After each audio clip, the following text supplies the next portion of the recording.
اكيد طلع النشيد الوطني تبعنا مغربي، وطلعنا نحن من جمهوريه الريف، يعني نحن ريفيه. واو اخو صح، يعني احلى من اي مسلسل تركي.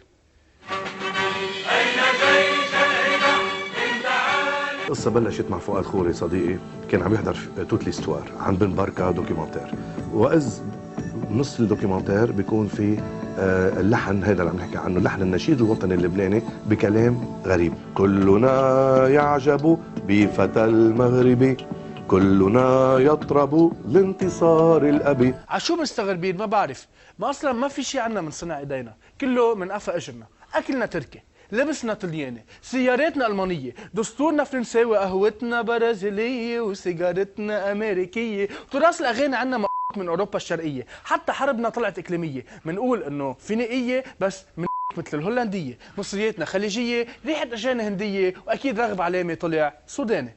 سالنا العالم اذا بيعرفوا شيء عن هالموضوع، خلينا نشوف جداني علي حسن شو صار معه. ما كان يكفي انه المي والكهرباء يكونوا مسروقين بالبلد، طلع كمان النشيد الوطني مسروق من جمهوريه الريف العربيه. انا قلت بنزل على الشارع بوعي العالم عن الموضوع، وبنفس الوقت بجرب اعرف شو لازم نعمل. ما بعرف شو لازم نعمل. شو بنعمل؟ سنة 1943 أخذ لبنان استقلاليته، صار بلد مستقل وعنده نشيد وطني تبعه مثل حياة بلد يعني. والكل بيعرف انه رشيد دخلي هو اللي كاتبه ووديع صبرا هو اللي مؤلفه.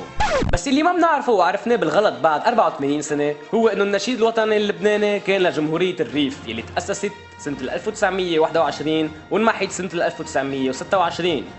يعني وديع ما عمل شيء. هذا الشيء عندنا بلبنان بنسميه فوتة بالحيط او جرصة. طلع النشيد الوطني اللبناني مسروق من لحن مغربي، شو رايك بهذا الشيء؟ لا اكيد لا. اكيد لا؟ لا. من المغرب؟ ايه ما بستغرب. منيحة منيحة. اكيد لا. اكيد لا. انت مقتنع انه لا؟ لانه مقتنع بالبلد. مقتنع بالبلد؟ ما انت كثير قوي مان. رشيد نخلي اللي كان. ايه امتى كاتبه؟ يعني بعتقد بالاربعينات. هيك بعتقد. ايه لا مكتوب بالعشرينات اول شيء يعني. الفوا فيلمون وهبي. مين؟ فيلمون وهبي. ما بدك تغيره؟ لا هو النشيد الوطني اللبناني هو. بس هذا مش إلنا. لا إلنا. بس لا مش إلنا. لا للبنان. ما هو تشابه، ما مش 100% على آيته يعني. لا اللحن هو ذاته مان. ايه بس انه السمع ذاته بس اسرع على آيته شوي. ما في. بس لا هو مش إلنا. لا لبنان ما فيك تغيره. بس لا هو مش إلنا. نعطيهم اياه. نعطيهم اياه، ونحن شو بنغني؟ لحن اللبناني ولا النصيب الوطني اللبناني؟ بس هو مش إلنا. لا ما للبنان هو ما في. بس هو مش إلنا. لا للبنان سلامة. بس هو مش إلنا. هو مش إلنا. مش إلنا.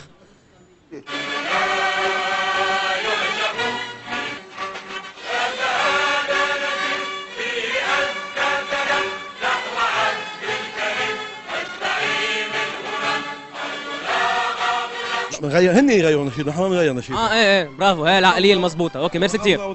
كل حال عليه الارزه وبس يطلع النشيد الوطني فيه الارزه اللبنانيه خلص. خلص هي طالما في الارزه. ما انت لبنان، ولبنان كمان احنا عزيز وغالي على بلدنا وجارنا وحبيبنا، ما معقول يجي واحد يسرق لك النشيد الوطني. ساعات عم ياخذ النشيد المغربي اللي بنحطه بلبنان، وبلبنان بياخذ المغربي. مزبوط من ورا. ها هذا قصدي ايه؟ يعني ما معقول، انا هي اول مره بسمعها ولازم يكون في مشكله كبيره فيها، هي واضحه هي الصراحه. لو تعطيني فرصه اكتب فد بعض اللوحه المعبره.